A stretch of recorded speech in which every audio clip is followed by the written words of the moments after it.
Hey everyone, it's Ashley Jones, Event Director at Marketing Showcase. Thanks for watching one of our recordings from Marketing Showcase Online. I really hope you enjoy it, and hopefully I'll see you at another one soon. Adam, thanks very much for taking the time to join me. This is slightly different from our normal sort of webinar where I ask you to put up some slides, but I do understand, just to intro you, you've got a couple of slides to share.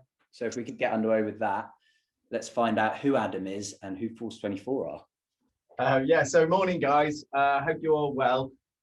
Just gonna 3 slides just to say hello, really, just to I always find that marketeers are sort of faced with quite a lot of conflicting advice from talks like this where everybody's pushing an agenda. And I just want, I always like to start with kind of just, look, this is my experience, this is what I've seen. Please take anything that I say with a pinch of salt, and always do, take one thing. I always try and be as balanced as possible so that we're not talking, it's not a sales pitch. But my experience is centered around automation and more notably around Force 24. So it may not work for you, but it's worked for us, or it's worked for our clients in the past. So I am the CEO and founder. I founded Force 24 in 2010. And in 2010, I honestly thought I'd invented marketing automation. I did not know it existed. And I just said, there's got to be a better way of doing this. And back then, HubSpot wasn't in the UK. Marketo wasn't really in the UK. Well, HubSpot was they were a blog engine or something like that. And I thought I'd invented it. And I was gutted to find out that I was way behind the curve. But you know what? That stood me personally in good stead, because I had a very clear picture of what marketing automation should be, and how the organization vending automation should operate. And so it's, Force 24 is not a Me Too organization. It's very much, we've got our own path, we know where we're going. And it does largely sit in line with the market, which is great to hear. So personally, I've had over 20 years worth of marketing experience. It's longer than that now in reality. But I've worked, owned digital agencies before that, and been in the scene since 1999, when SEO was just putting meta tags into a website. It was great, happy days. So set up Force 24 in 2010 out of a need. And that is always, I think, one of the best stories to create something new. There is a need, and we understand that need, and we're going to go and serve something which makes it better for people. And Force 24, as you obviously know, founded in 2010. We were one of the first UK marketing automation platforms, although, in terms of the way which we've operated, we've been largely privately owned until last year, which has meant that we've been organically growing and focusing on the clients that we've wanted. So we've not hit the mass market, although now we kind of are. And we were partially acquired by an institutional investor last year, which meant that we had an influx of cash to invest on product and marketing and sales and all the wonderful things that come with a great business. So things are going pretty good. So we're one of the fastest growing automation platforms in the UK. If you've not heard of us before today, you'll probably start to see more and more of us. One of the things that I said at the beginning was that I had a clear direction as to where I wanted it to go and where I wanted us as a vendor of the product to go. And that was largely around the fact that free training and support. One of the things that we find with people that aren't using Force 24 when they come and talk to us is the fact that they don't know if they're doing the right thing. They don't know if they're progressing as quickly as they should do. Quite a lot of the buttons are quite confusing. There might be a better way of doing it. We don't know. And that's just where we are. So we sort of took a slightly different stance at this and said, look, we're going to do our best to vend free training and support to you guys on a 2-minute SLA, which means that we get to talk to more customers, learn more stuff about how you're using our product, and get you to where you want to go quicker. And that is one of the things that powers my insight. So that's my whistle stop introduction as to hopefully why I've got some credible answers today. Thanks, Adam. And I know you do. What Adam doesn't know about marketing automation literally isn't worth knowing. So, Adam, let's get underway. I'm going to start with a cheeky poll to understand where everyone is. Now, I obviously asked in the chat, are people using marketing automation at the moment? Adam, it's about 50-50. But this poll that we're going to start with kind of benchmarks what your experience is with our marketing automation. Do you know what no idea what it is? Heard of it, but I'm not using it. Heard of it, but I'm thinking about implementing it. Or indeed, you are a marketing automation wizard. And to be honest with you, from my experience, automation is changing at a rate of knots. The technology that you guys are pumping out, the concepts, the ideas, that if anyone is a wizard, then is there such a thing, Adam?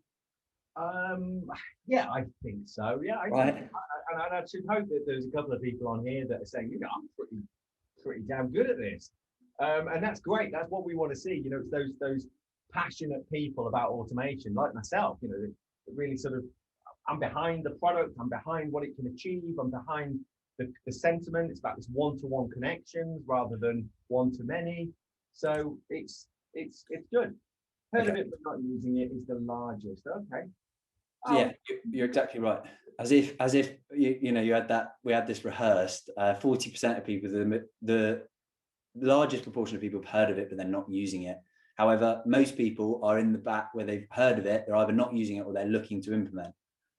We've got a few experts in the room and a few people that don't know what it is. So quite a nice section there, Adam. And what I want to kick off for those that are less familiar with the concept, explain to me the difference between marketing automation and email marketing, which I think many marketers kind of just say, oh, well, this is basically automated email sending, right? Yeah. So I always say marketing automation is about consuming data from lots of different sources, CRM, data upload, websites, analyzing data and action. Now, that doesn't mean necessarily send an email. That could be, it could be send an email, it could be send an SMS, it could be send a direct mail, or trigger a phone conversation, whatever. Or it could just be segment somebody. So email marketing is just about me sending out emails, and it is perfectly feasible for me to run a marketing department using a straightforward email marketing platform. However, the problem is what I need to do is, if I'm to compete on today's market, in today's world, I need to get three-dimensional. And three-dimensional means that's, yeah, you know what I mean. Three-dimensional is not just about basic vertical segmentation. So vertical segmentation is all about, you're a butcher, you're a baker, you're a candlestick maker. I'll send you this email about this email about that, and this email about that. It also takes into account what stage they're at in potentially the buying funnel or what level of engagement they have. So I've got candlestick makers that are not at all engaged, a little bit engaged, very engaged in the buying funnel, right at the end of the buying funnel, whatever. And what automation enables you to do is move people into the appropriate segments and vend pre-recorded sequences to them at the appropriate time when they hit certain triggers. So when you think about it like that, it's like, yeah, okay, what I'm doing right now is broadcast. Broadcast is great because I need to tell you about my webinar, I need to tell you about my whatever, but there are so many things when we get three-dimensional that it gets very difficult for me to vend that level of communications and at that granular nature without automation. So the segmentation that automation brings, the analysis of the web traffic that automation should bring, all of this is sort of an essential component to being able to understand not just my vertical segments, but my horizontal segments as well. Brilliant. Vertical, horizontal, forwards and backwards. You want to do that. We're lucky. We have got a few questions that have been sent in advance, Adam, which I'm going to kind of read from here. Just to repeat, everyone, there is a Q&A button at the bottom. The whole idea of these Q&As is we need your questions for Adam to answer. So if you can fire down there. Now, Adam, we've got a few in advance, so we've got plenty to go on, but I want people that are in this session to feel the full benefit of your expertise. So if we can get some people to load up questions, whether it be about email, Adam, give us some topics. Let's try and getting emails into the inbox, classic. That's one that we always like to talk about. Segmentation, we've talked about that briefly, but who wants to know more about lead scoring? I love talking about lead scoring. Okay. Well, there's artwork. What's the best artwork? Landing pages. Cool. So Adam, let's go back to these questions. So Diane's asked in advance, when's the best time to send emails? Talk to me about timing. Great contact. Right. Okay. So firstly, most marketeers have some narrative around when they believe the best time to send an email is to their user base, their contact base. And usually what we find is that's propagated by a myth. And that's propagated by a myth, because we say something like, oh, Tuesday morning at 9 a.m., Thursday afternoon at such and such, and whatever time it may be. And that's usually propagated by the fact that that's when we send our emails. And as we know, email gets within 8 hours its maximum exposure. So After 2 days, email is almost dead. So anything we do at that time will always drive up that narrative that we get the best open rate at that time that day. My advice is there's no single answer, because if I'm selling something that perhaps in an e-commerce world where I'm going to get it out for the weekend or something like that, I need to make sure it's going on Wednesdays and Thursdays. But in the B2B world, I get the best engagement Monday to Fridays. What time in the week? So what I always say is, look, reset the decks. So in most automation platforms, you have a throttling feature, and ours just certainly do. And the throttling feature says, look, let's get out to the base and let's set the parameters that we will send 500 emails an hour, depends how big your list size is, or 100,000 an hour, depending if you've got millions of contacts. And we'll go 8 a.m. in the morning till 6 p.m. at night, 5 days a week or 7 days a week. And we will drip it out consistently. And we will analyze the results of that to see when the natural peaks are. And let's see if we can then get a better result by shifting our communications to going at that time. I don't believe that sending all emails over a long throttle period is the right answer. I believe there are definitely optimum windows for your product, your service, whatever it may be. But you've got to break that myth that you've got at the moment that might be right, and make sure you sense check it with a throttle campaign going across the whole week, and just having a look at how the users are reacting across that whole week. So I hope that makes sense.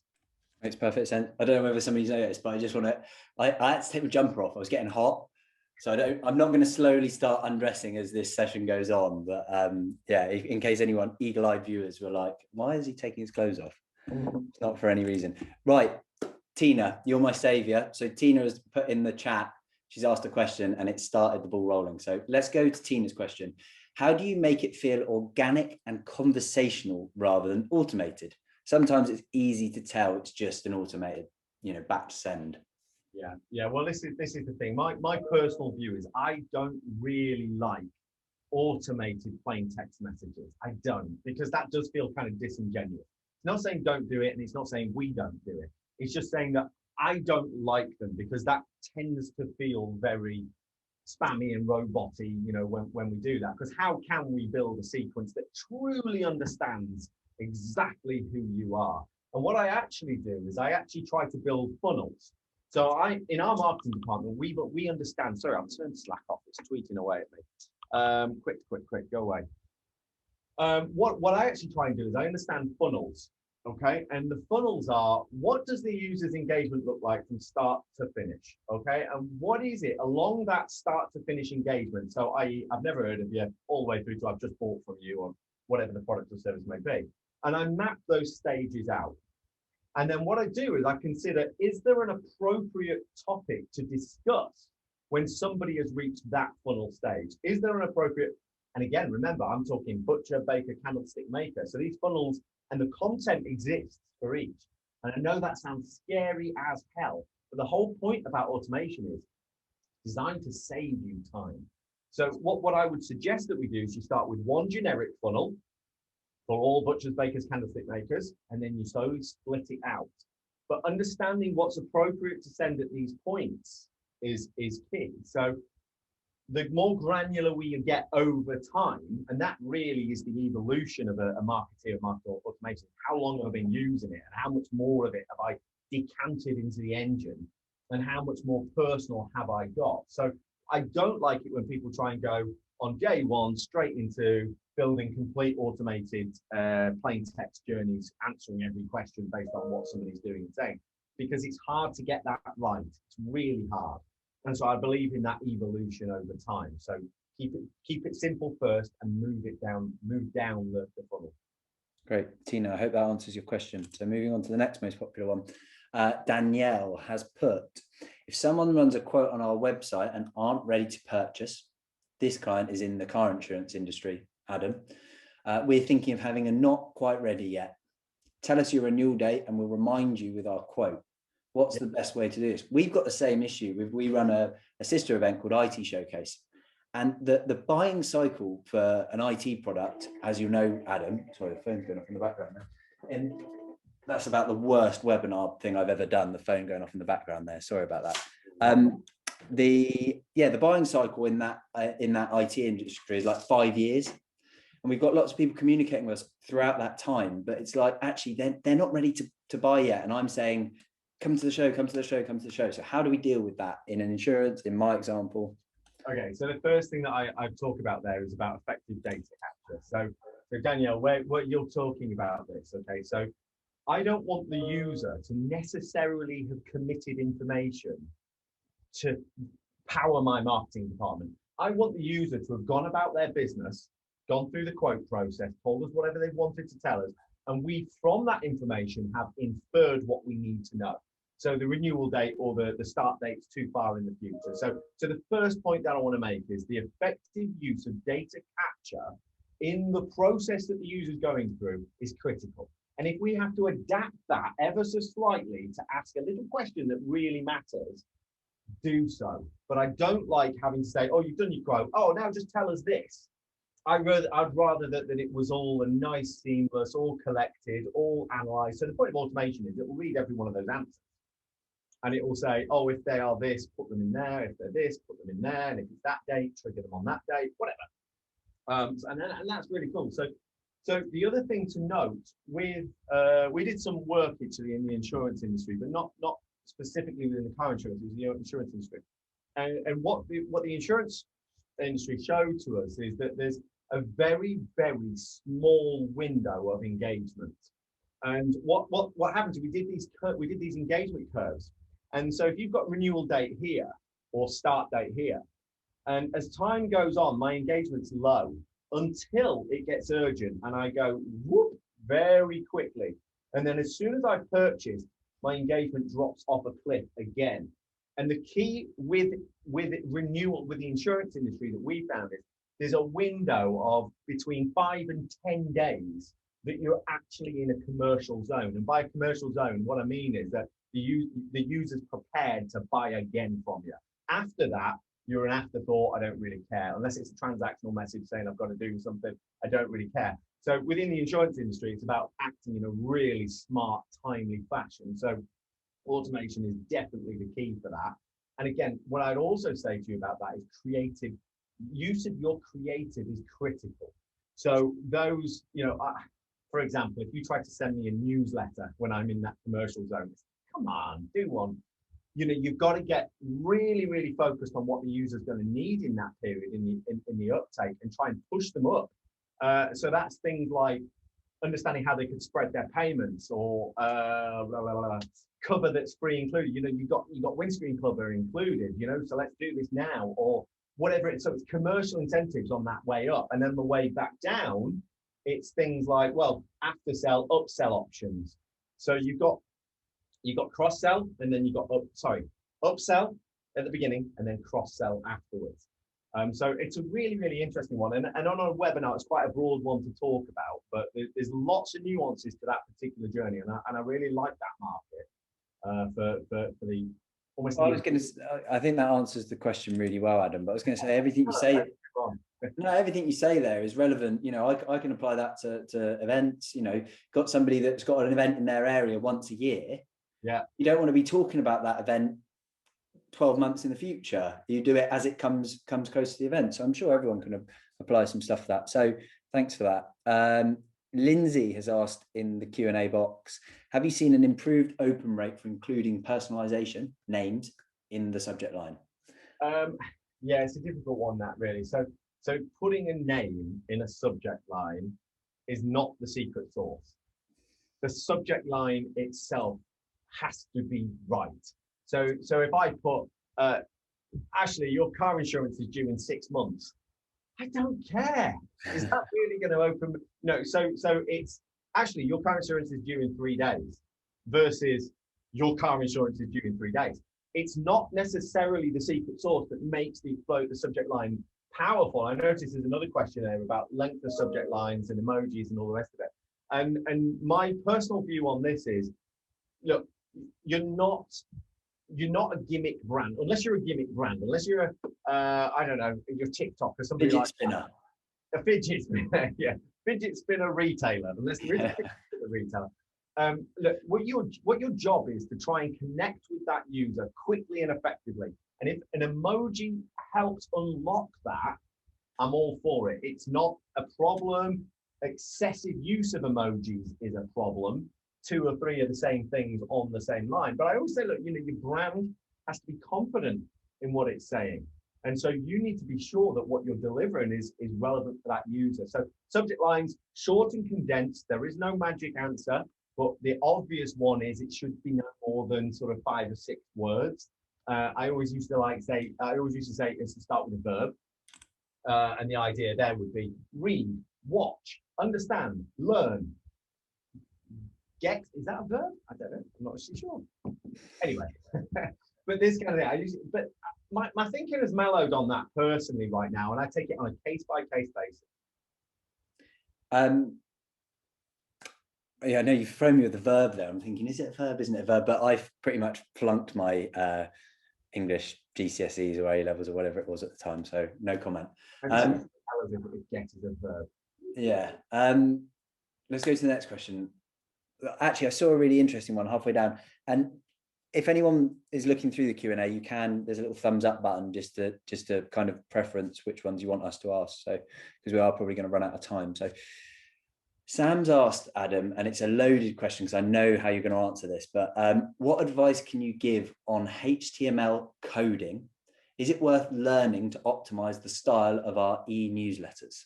Hell no. Hell no is the simple answer. You know, if as a marketeer, you're relying on getting your hands deep and dirty in code, no. You should, my view on this is the fact that, you know, email has to be quick and agile. And it's not bells and whistles that generates conversions. Very, very rarely we see that, oh, something fancy has increased conversion rates. Never. It's all about simplicity, and it's the words. If I was to say that you've got a skill, yeah, Photoshop and copywriting, 100%. But getting down and dirty with code, really, I think that the platform you're using should enable you to do what you want to achieve. Now, I believe as well in our product, one of the things that we've said is that every single brand, every single company using our product should have their own library. So if they do invest in some custom code on a part of an email, they should be able to use it time and time and time again. So we're not having to do code regularly. So if you do need code once, fine. But I would say, you know, it's all about mitigating the need for resource when building email. It's about keeping it simple. Brilliant. Thank you. This one's been upvoted a few times now. So George has asked about A/B testing, Adam, and we all know A/B testing is a good thing to do, but often it's difficult to think, what should I A/B test this week? And yeah, I've found personally, I can wear myself out doing that. I end up testing too many things at once and testing for testing's sake. But can you give our audience some advice on what they should go away and test? Is it images versus no images, length of subject line? What should we be testing? Okay, so, right, if you don't know what to test, your audience won't know how to answer. And what I've found is that if you don't know the difference between good creative A and good creative B, they don't either. You as a marketeer will know naturally when you see it, and very rarely are you proven wrong. And a split test or A/B testing, I don't like it in email marketing industry. I love it in web. I love it where we're vending large volumes. I don't like it because what we've been taught is the fact we've got 10,000 people we're going to email, and we'll send 500 this version, 500 this person and version, and whichever one wins gets the rest of them, or something like that. That's ridiculous. As if you can get anything statistically robust enough that you yourself couldn't have seen, all you've done is doubled up the amount of effort in doing it. Now, what I do believe, however, in is what I call iterative testing. And iterative testing is where I form a robust hypothesis. And the robust hypothesis says, I am going to try to use construct a subject line using this formula. And every single subject line I do, I'm going to use it with this. So start with the verb, be no more than six letters, insert personalization, and contain a very concise whatever. Use the word quote or use whatever.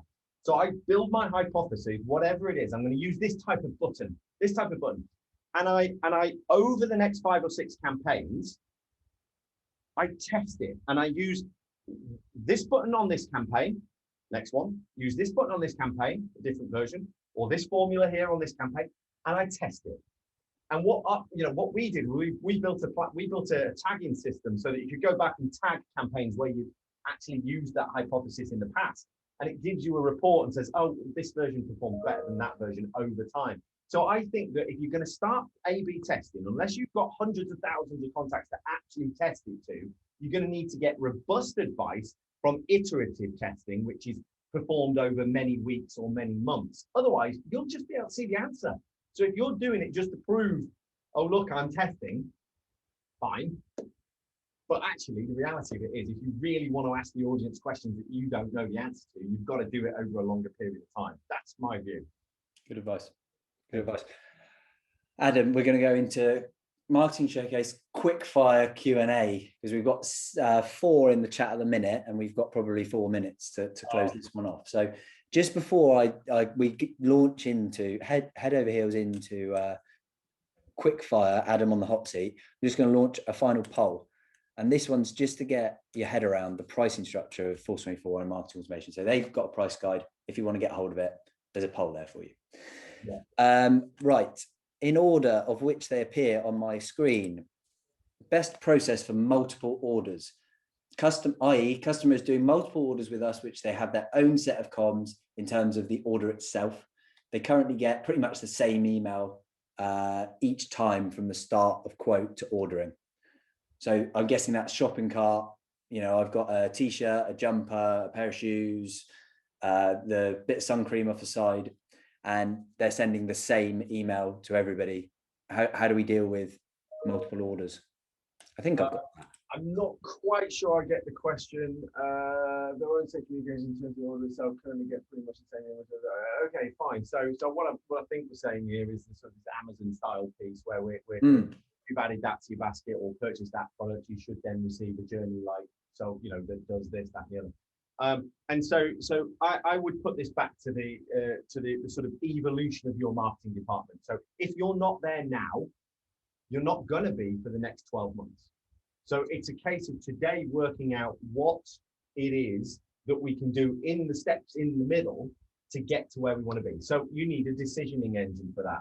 You need a product relation engine for that. You might have all of that, in which case it's about pulling the pieces together. But what I would say is, from my experience of watching this unfold, a smart marketeer can actually, based on what's in that cart, instead of referring to what they bought or what they could buy, refer to things that might relate them. So if I bought a tennis racket, I'm at a sports shop and I bought a tennis racket and some tennis balls. Talk to me about tennis. You don't have to talk to me specifically about my specific tennis racket and the specific tennis balls that I've bought. Talk to me about tennis. And that's the first step in that journey. Evolve it and go. And what again, I'm trying to say here is, where I see marketeers struggle is they try to be Amazon next week. You can't be. With all the best will in the world, Amazon have taken years, decades, and billions of dollars to get to where they are. And that's the gift that Bezos gives them. But the reality is, if you're not in that position, you've got to build a roadmap to that and not expect to get there tomorrow. So I think it's about early days relating to what it is that triggered the purchase. I like tennis. So talk to me about tennis. And that's as generic as it needs to be right now. You're going to nail this one. This is a hot seat question. How many automated emails would you advise to send to one user to buy a product? At what point does it become too much? At what point? Well, it's based on time. So the simple answer is Microsoft reckon 3 times a week is optimum. Doesn't matter if it's B2B or B2C. 3 times a week, and if they don't open it within 14 days, delete them out of your database. That's too aggressive, but that's their advice. I actually believe that it's more along the lines of 6 weeks. If I've sent you 3 a week and you've not opened them in 6 weeks, you're dead. Not interested. Or at least put you into a furlough strategy where my aim is to try and get you out and I'm sending less emails to you. So it's difficult. I always say, you've got the rule of 6. Every 6th communication actually gets read. So when I'm sending my email, recognize I've got to say something 6 times before I can be sure that it's landed. So hopefully that sort of helps in your thinking. That's good. Last question. We're going to draw a line in the sand after this one. There's a couple more in there, Adam, but I'll send them over to you. They're fairly specific, so it probably would require a slightly longer conversation anyway.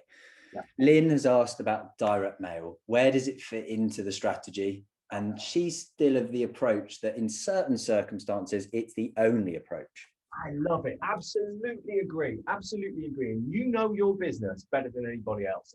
And to say we've got to move into digital, we've got to know, because actually physical is still a big thing. And actually right now we're in the middle of building a direct mail function because we believe in that as well. We totally get that.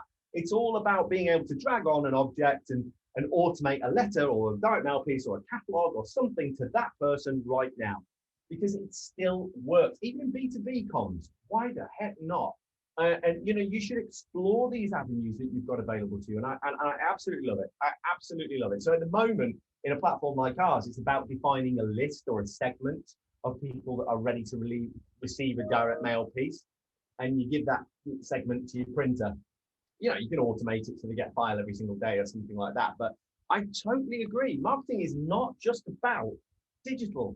And I find that I get frustrated when I see that marketers sort of stop thinking about the rest of the world and, is purely on email and is purely on paid search and purely on SEO and purely on social media. They are massive parts of my day, but I need a percentage of my mind thinking about everything else as well. I hopefully answered your question. Oh, perfect. Hi everyone, thanks for watching another recording from Marketing Showcase Online. I hope you enjoyed it. Just to let you know, we've got all of the recordings uploaded to our brand new YouTube channel, so go over there and check it out if you want some more great content. We run these events once every month, free of charge, so head over to our website to grab tickets for next month's event. I look forward to seeing you there.